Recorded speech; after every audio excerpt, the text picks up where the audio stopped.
We're talking about the game killer. This week's sponsor is none other than Dragon Shield. Dragon Shield has released their amazing box called Player Companion for players and the Game Master Companion for game masters. These amazing boxes are just filled with useful, practical compartments and holders, and I have to say, are the nicest looking containers for your role-playing game I've ever encountered. And I love the different options that they come in terms of the colors of the boxes themselves. They've got lots of great little spaces and useful utilities for you to use, whether you are digital or not. There's even room for your digital device that will display your character sheet or your GM notes. You can tell these have been designed by people who role-play for people who roleplay.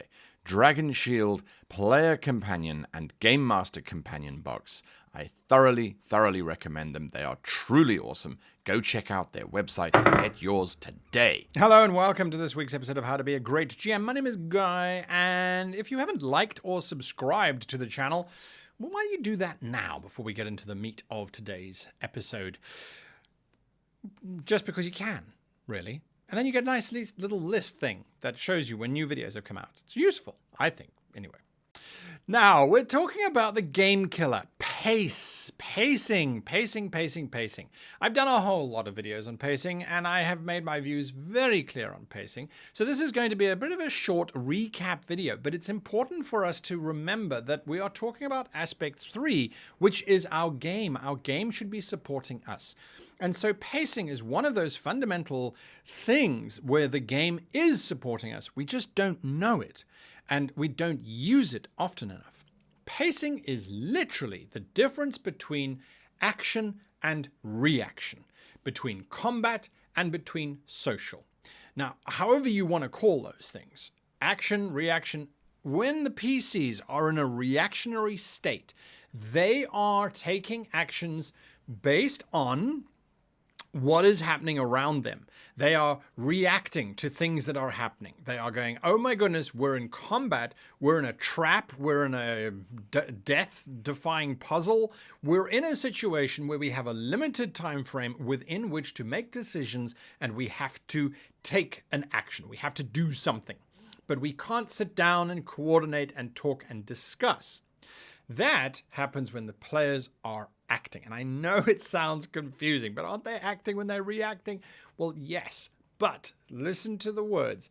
The action phase, when the players are taking action, that does not mean the players are necessarily doing something. It means they are in charge of the action. They have taken the action. They are in the social moment where the players are coming up with plans. They're going shopping. They're doing investigations on the down low. They are driving the pace at which the entire game is now running. If they do not have a shifting from actions to reactions to actions to reactions, what happens is the players can slow the pace right down.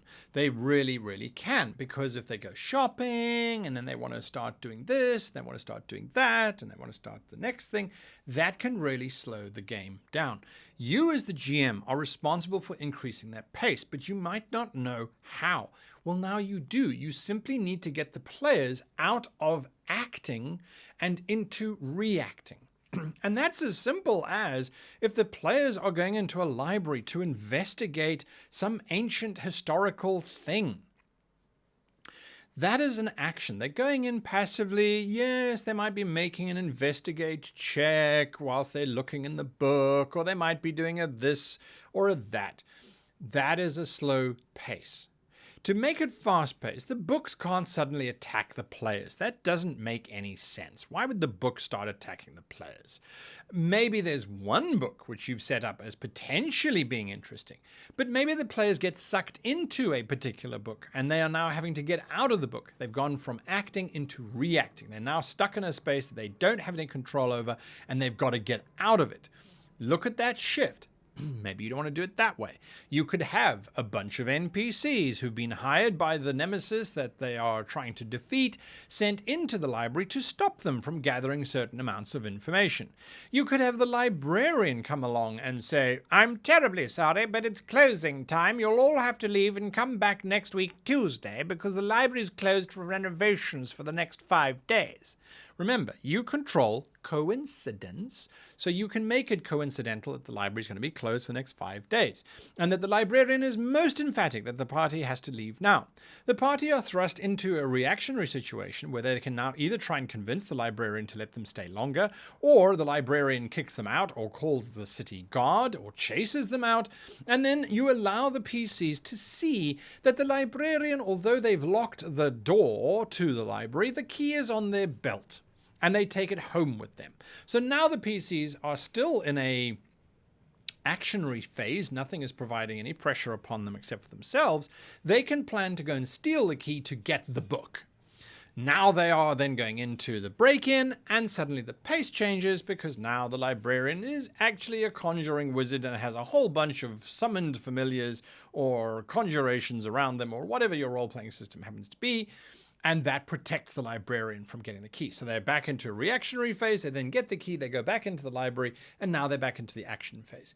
So that is how you then are using the pacing concept to drive your narratives, to create interesting events. Remember those odd, out of the ordinary things that are going to then inspire your players to move forward. Or just to move. It doesn't matter in which direction they're moving, but just to move. Action, reaction. Action, reaction. Think of it as that, or as combat and social. Sometimes it's talky-talky, sometimes it's fighty-fighty. Where do those things come from? That's up to you in terms of your imagination. Draw on where you are within your adventure structure or within your campaign structure. We've spoken about those before.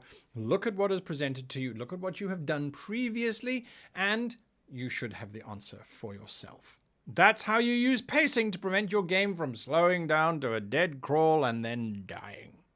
Until next time, I want to say a big thank you to our patrons and to you for watching all the way until the end. Until next time, I wish you and yours the happiest of gaming!